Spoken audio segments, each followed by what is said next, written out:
मानसिक स्वास्थ्य। सत्र 12 आंतरिक शक्ति का निर्माण। आपका स्वागत है दोस्तों। आज मानसिक स्वास्थ्य श्रृंखला में हमारी आखिरी औपचारिक सत्र है। यह हमारे लिए बहुत अच्छा अनुभव रहा है और हम वास्तव में आशा करते हैं कि आपने भी इसका आनंद लिया है।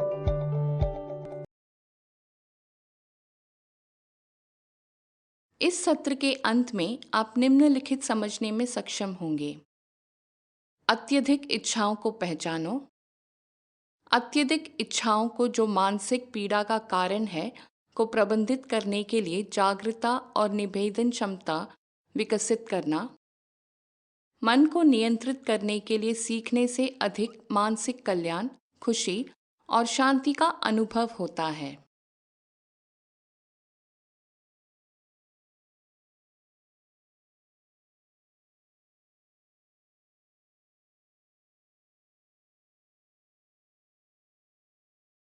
आज हमारे विषयों में शामिल होंगे खुशी के स्रोत, इच्छाएं और अपेक्षाएं, इच्छा और क्रोध, इच्छा और निराशा, इच्छाओं, भावनाओं, विचारों को प्रबंधित करने के लिए उपकरणों का उपयोग कैसे करें।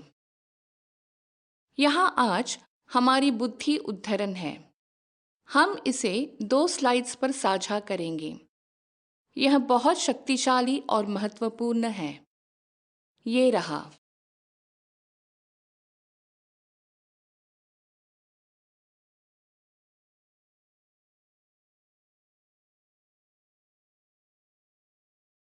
जब भी हम कुछ सुंदर देखते हैं, हम तुरंत सोचते हैं, मैं इसको अपना और केवल अपना बनाना चाहता हूँ। मैं खुद इसका पूरा आनंद लेना चाहता हूँ।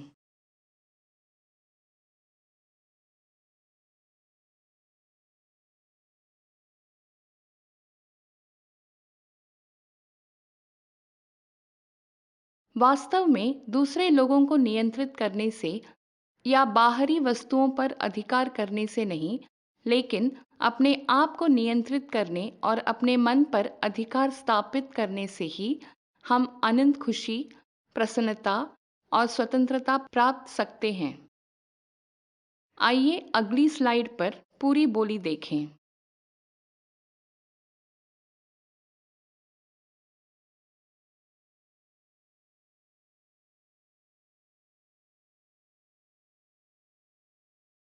इस उद्धरण का क्या अर्थ है?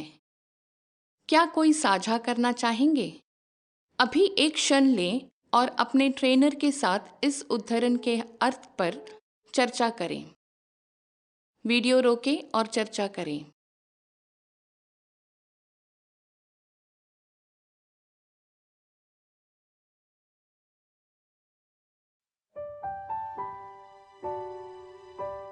हम इस सत्र को एक गतिविधि के साथ शुरू करने जा रहे हैं।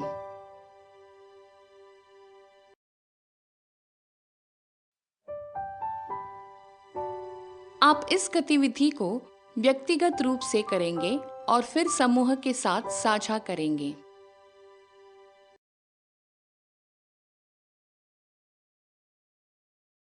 कागज का एक टुकड़ा लें, बीच में एक रेखा खींचें।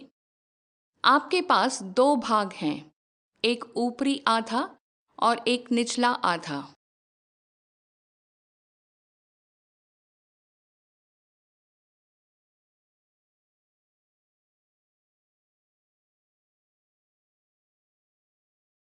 आपको क्या खुश करता है?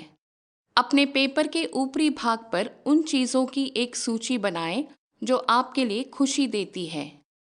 वीडियो को रोकें, लगभग 5 मिनट लें। करने के बाद अपने ट्रेनर के साथ चर्चा करें। वीडियो रोकें और गतिविधि करें।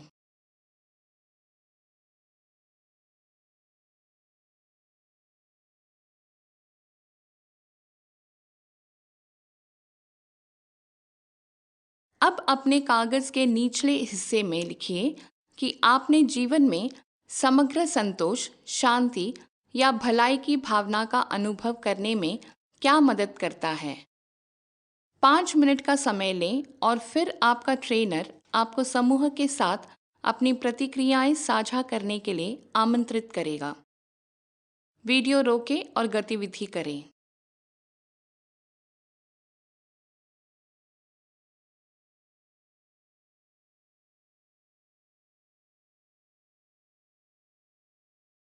हर कोई खुश रहना चाहता है। ज़्यादातर लोगों का मानना है कि इच्छाएं और अपेक्षाएं पूरी करने से सुख मिलता है, जो हम चाहते हैं और उम्मीद करते हैं। हम सोचते हैं कि अपनी इच्छाओं को पूरा करने के बाद हम एक परिपूर्ण सुखी जीवन व्यतीत करेंगे। अब एक पल और अपने ट्रेनर के साथ और इन 2 सवालों का जवाब दें। पहला, क्या आपको लगता है कि हर कोई खुश रहना चाहता है? इस बारे में अपने विचार साझा करें। दूसरा, क्या इच्छाओं और अपेक्षाओं का होना गलत है? क्या सोचते हो? आइए वीडियो को रोकें और सवालों के जवाब दें।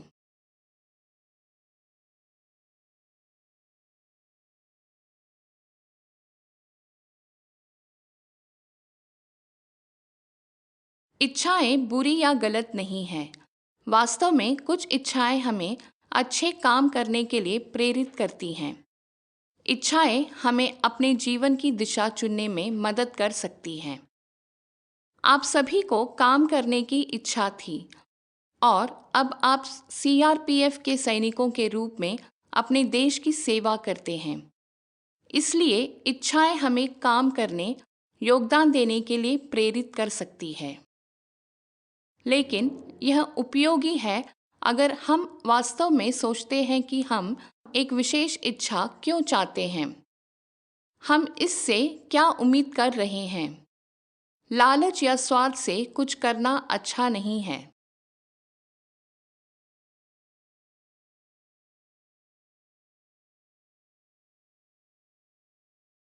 वस्तुओं के लिए इच्छा, जैसे एक नया फ़ोन, एक घर या एक टू व्हीलर, थोड़ी देर के लिए बहुत अच्छा लग सकता है, लेकिन जल्द ही वे अपना आकर्षण और उत्साह खो देते हैं और समय के साथ वे टूट जाते हैं और हमें उनकी मरम्मत करना होगा या उन्हें सुधारना होगा या उन्हें बाहर फेंकना होगा। भले ही उन्होंने अपना उद्देश्य अच्छी तरह से निभाया, लेकिन इच्छाओं में कोई स्थायी खुशी नहीं है। हम कुछ समय के लिए चीज़ों का आनंद ले सकते हैं, यह ठीक है, लेकिन याद रखें कि जब हम उम्मीद करते हैं कि इच्छाएं हमें खुश कर देंगी या जब हमारे पास अत्यधिक इच्छाएं होंगी, तो हम परेशानी में पड़ सकते हैं।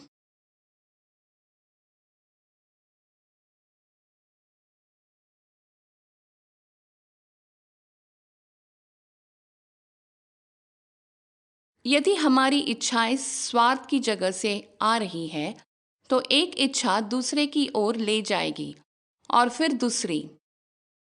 इसके अलावा हमें शक्ति या प्रसिद्धि या नियंत्रण की इच्छा आती है, जो दुख का कारण बन सकती है, न केवल हमारे लिए बल्कि दूसरों के लिए भी। इस उद्धरण को सुने, इच्छा का फल दुख है। जो इच्छा में रहता है वह निश्चित रूप से पीड़ित होगा। इस उद्धरण का क्या अर्थ है? इसके अलावा अगर हमें लगता है कि स्थायी खुशी इच्छाओं से आएगी, तो हम निराश क्यों होंगे? आइए वीडियो को रोकें और सवालों के जवाब दें।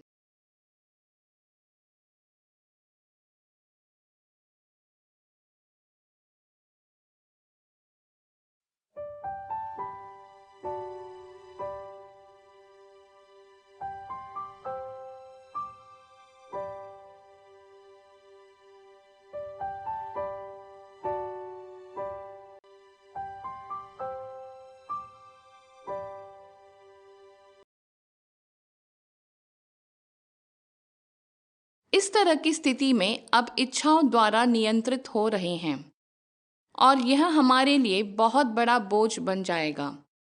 हमारी इच्छाओं को नियंत्रित करना, उन्हें संतुलित करना सीखना मानसिक शांति और स्वतंत्रता लाता है।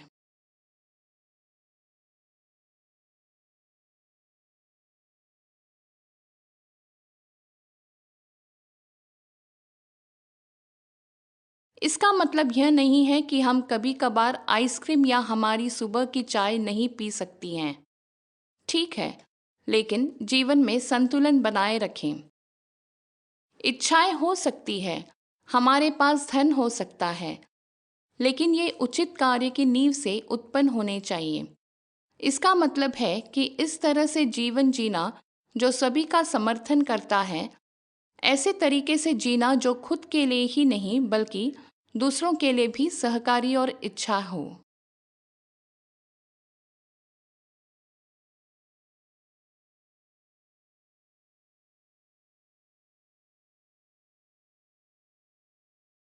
हम पूछ सकते हैं, क्या यह मेरे लिए स्थायी खुशी लाएगा? इसलिए हमें अपनी इच्छाओं के बारे में यथार्थवादी होना चाहिए। वे खुश का एक पल देंगे, लेकिन उनसे स्थायी खुशी की उम्मीद न करें।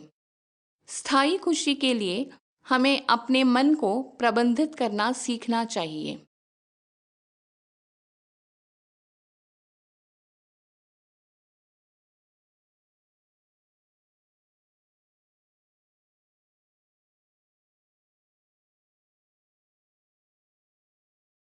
हम इच्छा को कैसे संतुलित करते हैं?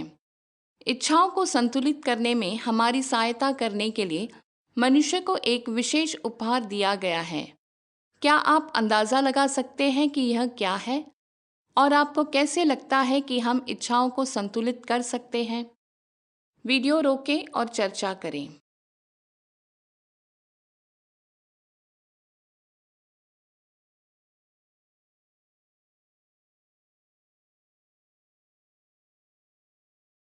वह उपहार क्या है जो हमें इच्छाओं को संतुलित करने में मदद करता है? विवेक। हम इसे बुद्धि प्रश्न भी कह सकते हैं।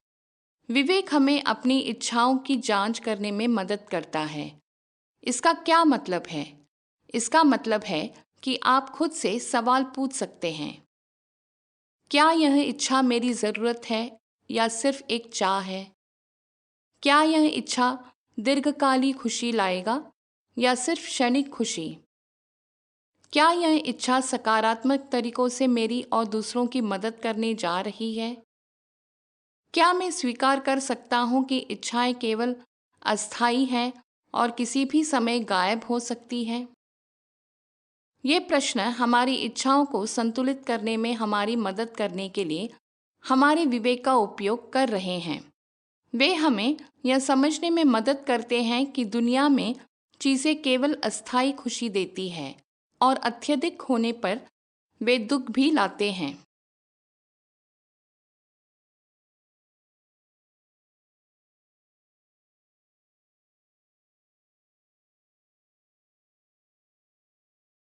यह स्वीकार कर लेना अच्छा है कि हमारी इच्छाएं बिल्कुल वैसे ही पूर्ण नहीं होगी जैसा हम चाहते हैं।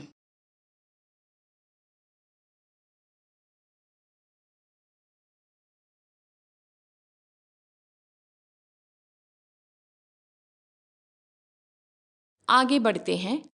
आइए देखें कि क्या होता है जब हमें किसी चीज़ की बहुत तीव्र इच्छा होती है और वह हमें नहीं मिलती, या फिर हम इसे प्राप्त करते हैं लेकिन यह उस तरह से नहीं होता जैसे हम चाहते हैं, और इसे काफ़ी भावनात्मक कष्ट हो सकता है। अब जो इच्छा हमें खुशी करने वाली थी, हमारी खुशियों को लूट लेगी।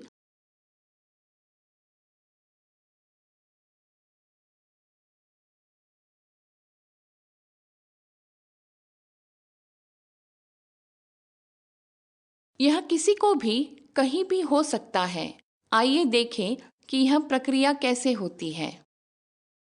उदाहरण के लिए, हम उम्मीद कर सकते हैं कि हम खुशी से हमेशा के लिए शादीशुदा हो रहेंगे, लेकिन तब अप्रत्याशित रूप से यदि हमारी शादी टूटती है तो हमें गहरी डिप्रेशन हो सकता है, जैसे कि हमारी पूरी दुनिया बिखर जाती है और सब कुछ टूट चुका है।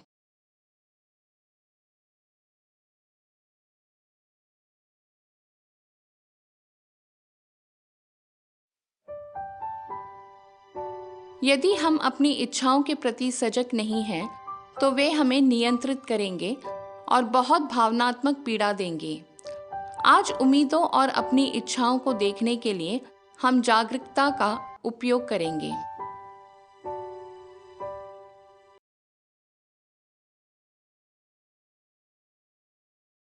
यहाँ आप 4 स्टेप मॉडल यानी कि परिस्थिति, विचार, भावना और व्यवहार के ऊपर आपको भेदभाव समझदार प्रश्न दिखाई देते हैं।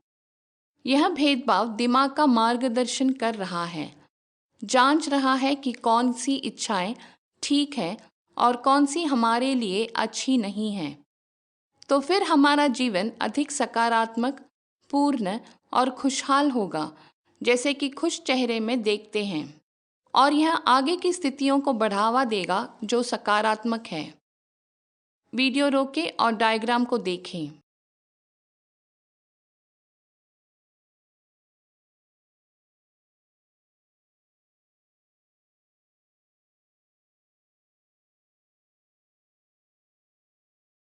लेकिन मान लीजिए कि आपको किसी चीज़ की तीव्र इच्छा होने लगी है। यह कुछ भी हो सकता है, पैसा, एक व्यक्ति या प्रसिद्धि होना। आपका ध्यान इस चित्र की तरह इच्छा पर है। आप उस इच्छा के बारे में अधिक सोचना शुरू करते हैं। स्क्रीन पर गुलाबी क्षेत्र देखेंगे। आप अपनी विवेक शक्ति, अपनी समझदारी पर सवाल उठाते हैं और इच्छित वस्तु पर अधिक ध्यान केंद्रित करना शुरू करते हैं। यह हमारे खुश चेहरे को कैसे प्रभावित करता है? यह उतना खुश नहीं है जितना पहले था। वीडियो रोकें और डायग्राम को देखें।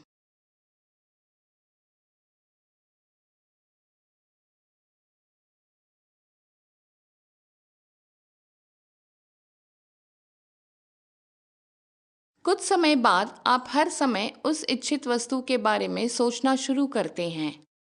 जितना अधिक आप इसके बारे में सोचते हैं, उतना ही आप इसे चाहते हैं और जितना अधिक यह आपके दिमाग पर हावी होता है।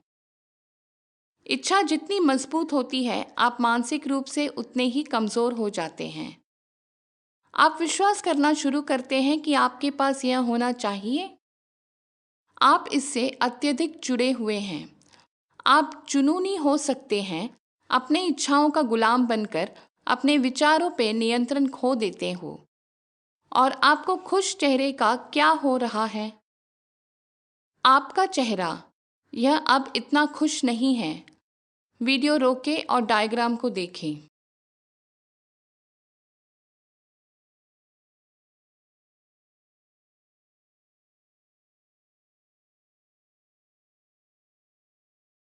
फिर जब आप सोचते हैं कि आप उस इच्छा को प्राप्त करेंगे, तो कुछ ऐसा होता है जो इसे अवरुद्ध करता है, जो आपको इसे प्राप्त करने से रोकता है।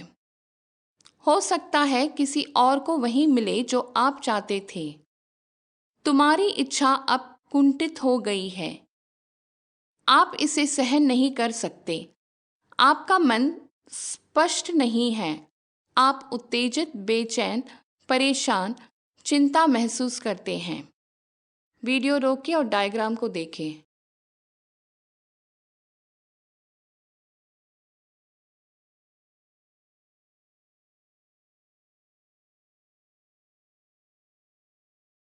और फिर आप अनुभव करते हैं गुस्सा, क्रोध, कोई और ले गया है वो चीज़ जो आप चाहते थे। जब मन में इस तरह का गुस्सा फूटता है, तो आप स्पष्ट रूप से नहीं सोच सकते। आपके पास एक शांत, स्पष्ट वार्तालाप नहीं हो सकता। क्रोध से भर गया है। आप अंधे हो जाते हैं और आपकी नैतिक, आपके मूल्यों को याद नहीं कर पाते हैं। विवेक शक्ति खो गई है। नई स्थिति सबसे अधिक नकारात्मक होने की संभावना है। आपके व्यवहार नकारात्मक, विनाशकारी हैं, जैसे नशीली पदार्थों का उपयोग करना या हिंसक व्यवहार करना। वीडियो रोकें और डायग्राम को देखें।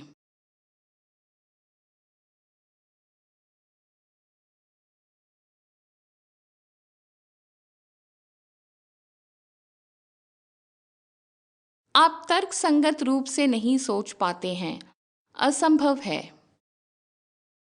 मन अंधा हो जाता है और उसी इच्छित वस्तु को वापस पाने के लिए कुछ भी करेंगे। अब इच्छा आपको नियंत्रित, कंट्रोल कर रहा है और आपने नियंत्रण खो दिया है। आप खराब निर्णय लेते हैं जिससे स्थिति और खराब हो जाती है। इस स्थिति के परिणाम विनाशकारी हो सकते हैं। आपकी मानसिक स्पष्टता बिखर गई है। आपको खुद को और या दूसरों पर खतरनाक विनाशकारी व्यवहार करने का खतरा है।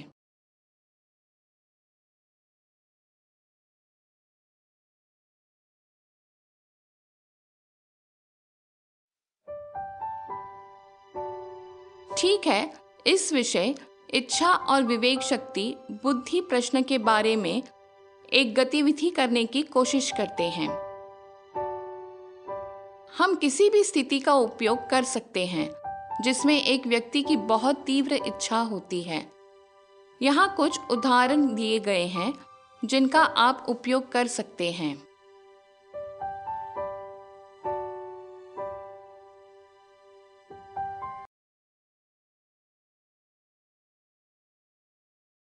कमल अच्छा महसूस करने के लिए शराब पीना चाहता है, लेकिन जानता है कि इसे उससे अपने रिश्तों, अपने काम में कई व्यक्तिगत समस्याओं का सामना करना पड़ा है और वह दुखी महसूस कर रहा है। इसलिए वह निश्चित नहीं है कि क्या करना है। यह हमेशा उसे कम से कम समय के लिए अच्छा महसूस कराता है।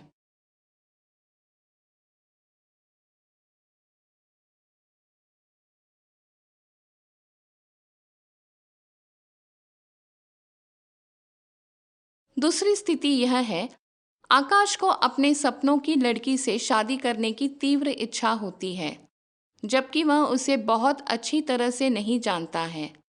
वह लगातार उसके बारे में सोचता है और कल्पना करता है कि वह भी उसे प्यार करती है। वह कल्पना करता है कि उसे शादी करके लोग उसका सम्मान करेंगे, उसके परिवार के नाम के कारण। वह सोचता है कि उसका जीवन फिर आदर्श जीवन होगा, पूरी तरह से खुश होगा और उसकी पत्नी उसकी आज्ञा का पालन करेगी।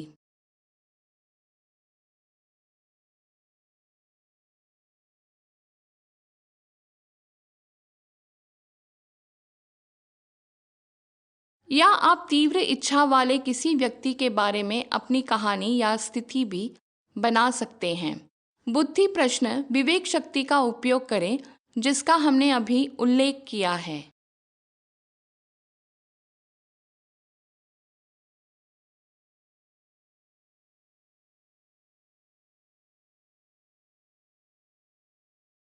इस स्लाइड पर दिशा निर्देश दिए गए हैं।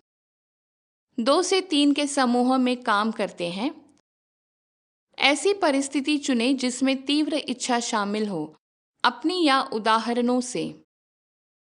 व्यक्ति के विचारों, भावनाओं, व्यवहारों का 4 चरण मॉडल और जागृति, स्वीकृति, पुनर्विचार या बदलाव पर विश्लेषण करें और बुद्धि प्रश्नों का इस्तेमाल करें।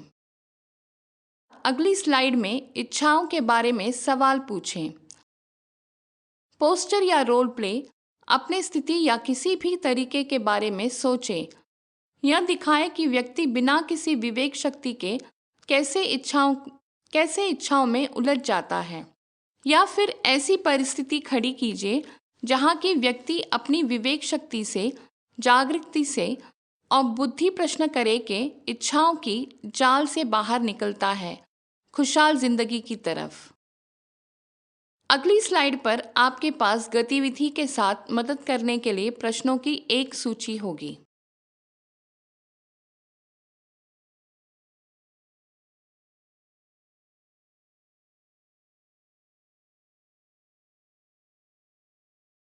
यह रहे बुद्धि प्रश्न जो आपको आपके विवेक शक्ति उपयोग करने में मदद करेगी। क्या यह इच्छा मेरी जरूरत है या सिर्फ एक चाह है? क्या यह इच्छा दीर्घकालिक खुशी लाएगा या सिर्फ क्षणिक खुशी? क्या यह इच्छा सकारात्मक तरीकों से मेरी और दूसरों की मदद करने जा रही है? क्या मैं स्वीकार कर सकता हूँ कि इच्छाएं केवल अस्थायी हैं और किसी भी समय गायब हो सकती है? पहले उदाहरण में शराब के लपेट में फंसा हुआ कमल पूछ सकता है, क्या मैं अपनी चिंताओं को दूर करने के लिए शराब की इस बोतल को पीना चाहता हूँ, यह जानकर कि यह मेरे शरीर को बीमार कर देगा और लोगों के साथ मेरे रिश्ते खराब करेगा? या क्या मैं अपनी शराब के इच्छा को नहीं कहकर अच्छे रिश्ते और अच्छे मानसिक और शारीरिक स्वास्थ्य का निर्माण करना चाहता हूँ? अब वीडियो को रोकें और आप अपने ट्रेनर की मदद से गतिविधि शुरू कर सकते हैं।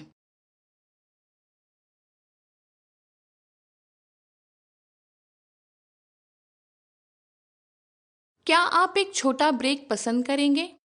यदि हाँ, थोड़े व्यायाम कीजिए, कुछ खा पी लीजिए और फिर शुरू करेंगे।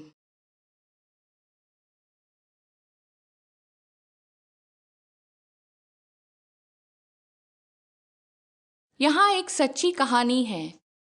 सुधीर अच्छे माता पिता के साथ बड़ा हुआ। वह एथलेटिक था और बहुत सारे खेलों में शामिल था और एक अच्छा छात्र था। लेकिन फिर मुश्किलें आई। उनके माता पिता की शादी टूट गई और उनके पिता उन्हें छोड़कर चले गए।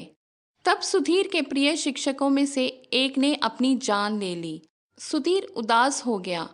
बाद में उसकी प्रेमिका ने उसे संबंध तोड़ लिया। सुधीर अब बहुत निराश हो गया। उसने आत्महत्या करने का फैसला किया। वह मुश्किल से 20 साल का था। वह एक पुल पर गया जो 67 या 70 मीटर ऊंचा था। वह रो रहा था लेकिन रेलिंग पर चढ़ने लगा। जैसे ही वह रेलिंग पर चढ़ गया और गिरने लगा, उसे तत्काल अफसोस हुआ और उसने सोचा, मैं मरना नहीं चाहता।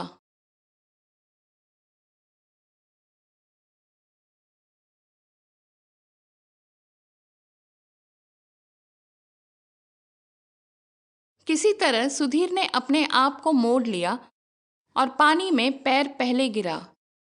वह नदी में गहरे पानी में डूबता गया और फिर उसे सतह पर धकेलता हुआ कुछ महसूस हुआ। यह एक समुद्री शेर था और इसने युवक को तब तक बचाए रखा जब तक एक बचाव नाव उसे बचा नहीं पाई। सुधीर बच गया। तब से 20 से अधिक वर्षों के लिए उन्होंने आत्महत्या की रोकथाम को बढ़ावा देने के लिए अपना जीवन समर्पित किया है। उसने अपनी कमजोरी को ताकत में बदल दिया।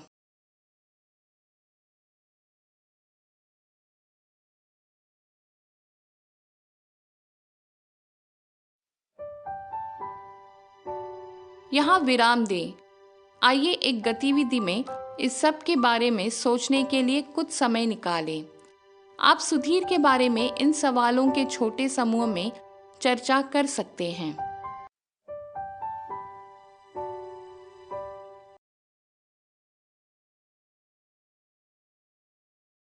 कौन सी छिपी हुई अपेक्षा और इच्छाएं थे जो उस युवक के डिप्रेशन का हिस्सा थी? यदि वह 4 स्टेप मॉडल परिस्थिति, विचार, भावना और व्यवहार और जागृति, स्वीकृति, पहचान, पुनर्विचार के बारे में जानता, तो वह खुद की मदद करने के लिए कैसे इसका इस्तेमाल कर सकता था? वह कौन सी संज्ञात्मक शक्तियां महसूस कर रहा था? इस तरह का गलत व्यवहार आगे ना हो, इसके लिए विवेक शक्ति और बुद्धि प्रश्न करना यहाँ क्या भूमिका निभा सकता है?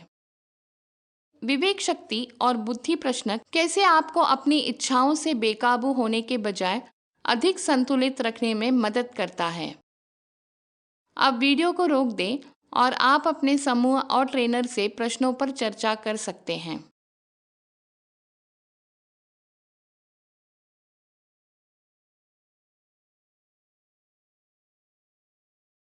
पूल से कूदने वाले युवक की कुछ सामान्य इच्छाएं थी।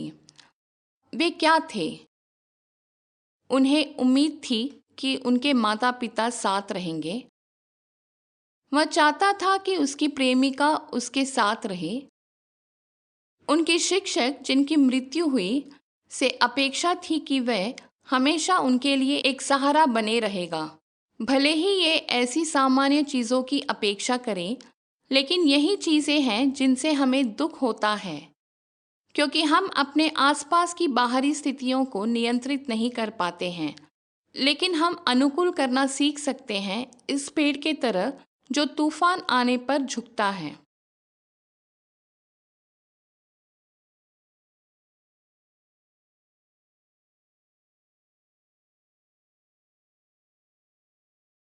हम एक मजबूत मन विकसित कर सकते हैं।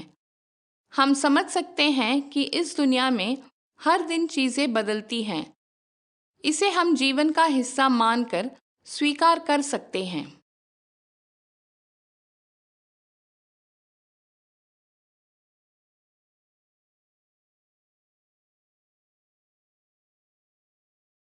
आत्महत्या कभी भी हमारी पीड़ा का समाधान नहीं है। यह रास्ता नहीं है। इसके बजाय यह समस्या को बढ़ाता है, व्यक्ति के लिए और दूसरों के लिए। भारत में कुछ परंपराओं का कहना है कि हम वास्तव में यह शरीर नहीं हैं। हम शरीर के अंदर रहने वाली एक आत्मा है। शरीर हमें चीज़ों को विकसित करने, सीखने, अनुभव करने में मदद करता है। यह हमें मानसिक रूप से मजबूत बनने और समस्याओं का सामना करने और उन्हें दूर करने में मदद करता है। लेकिन जब कोई आत्महत्या करता है तो आप शरीर खो देते हैं और आपका दुख बढ़ जाता है, क्योंकि आपके पास कोई रास्ता नहीं है शरीर के बिना दुख को व्यक्त करने के लिए, उसे चंगा करने के लिए। तो आप और भी ज़्यादा पीड़ित हैं। आत्महत्या हमारी समस्याओं का जवाब नहीं है।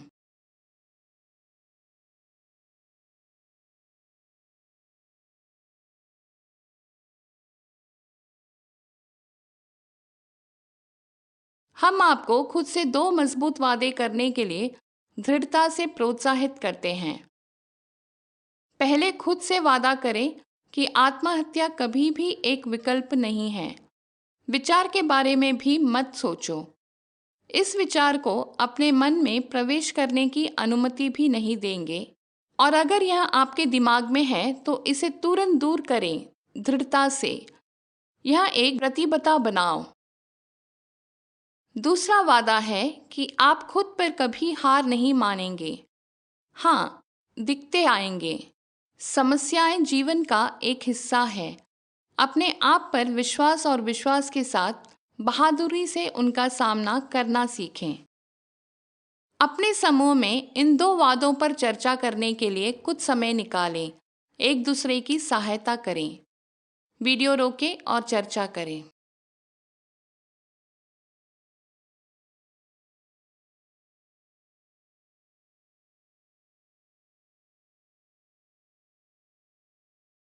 अब एक और कहानी, एक मज़ेदार कहानी। एक आदमी जादुई तालाब में डुबकी लगाने गया। उसने सुना था कि पानी तुरंत उसी चीज में बदल जाएगा जिसके बारे में आप सोचते हैं जब आप तालाब में हैं।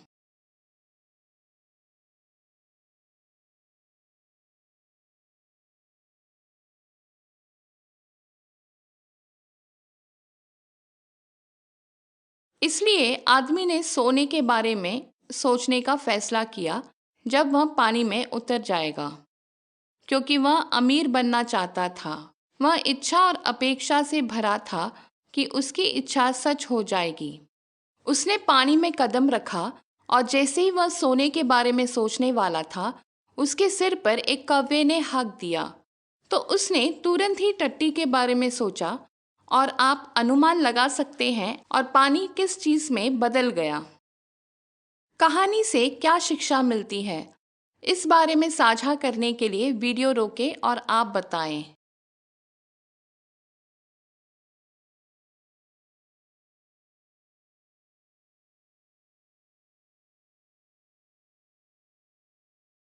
आपने इस पाठ्यक्रम में जो कुछ भी सीखा है, उसका उपयोग एक मजबूत, बेहतर व्यक्ति बनने के लिए किया जा सकता है। यह असली खजाना है, जीवन का सोना। लेकिन एक शर्त है, आपको हर दिन इन सिद्धांतों का अभ्यास करना चाहिए। अपने विचार, भावनाओं, व्यवहार के बारे में जागरूकता का अभ्यास करें। उन पर प्रतिक्रिया किए बिना स्थितियों को स्वीकार करें। फिर पहचानें और अपने मन के भीतर समस्या क्षेत्रों पर पुनर्विचार करें। प्रतिदिन आभार का अभ्यास करें और आशावादी बनने का प्रयास करें।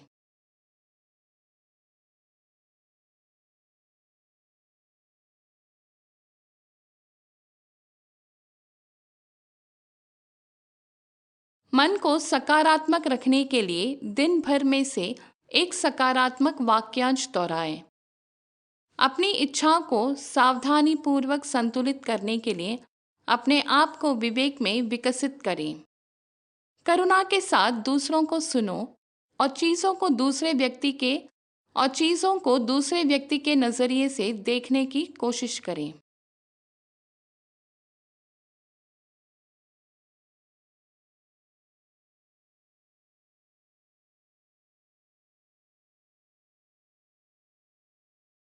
आइए इस उद्धरण को एक बार फिर पढ़ें। क्या कोई वॉलंटियर बन सकता है?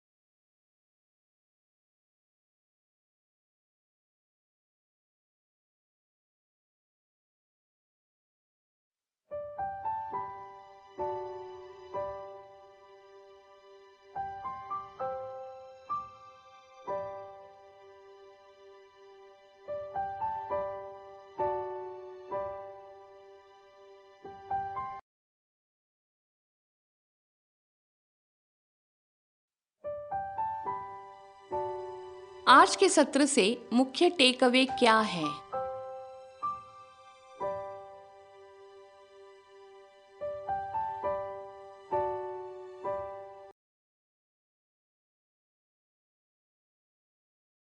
स्लाइड पढ़ें और उन्हें अन्य टेकअवे साझा करने के लिए आमंत्रित करें।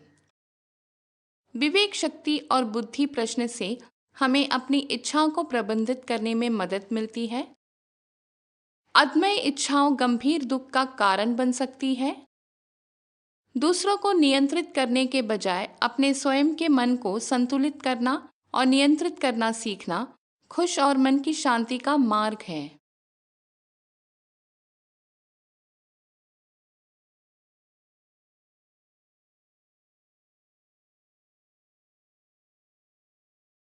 हमारी ख्वाहिश है कि यह कार्यशाला आपके लिए उपयोगी हो। यदि आप हर दिन कुछ बुनियादी सिद्धांतों का अभ्यास करते हैं, तो आप धीरे धीरे अपने आप को अपने दिमाग पर अधिक से अधिक नियंत्रण हासिल करते हुए देखेंगे, अधिक आंतरिक शक्ति से। इन मानसिक स्वास्थ्य सत्र के बारे में हम आपका फीडबैक चाहते हैं। क्या सबसे ज़्यादा मददगार था? क्या मुश्किल था? अपने लिए एक लक्ष्य बनाएं।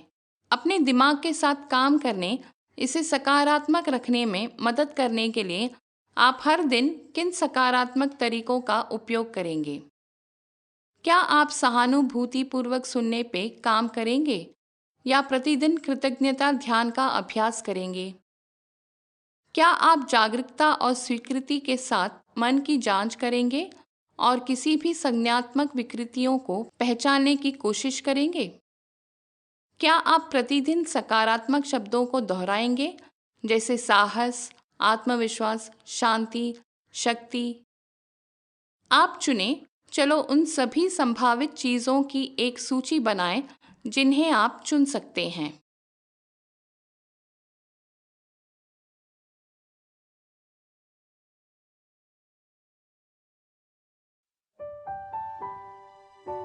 हम आप सभी को शुभकामनाएं देते हैं। धन्यवाद दोस्तों।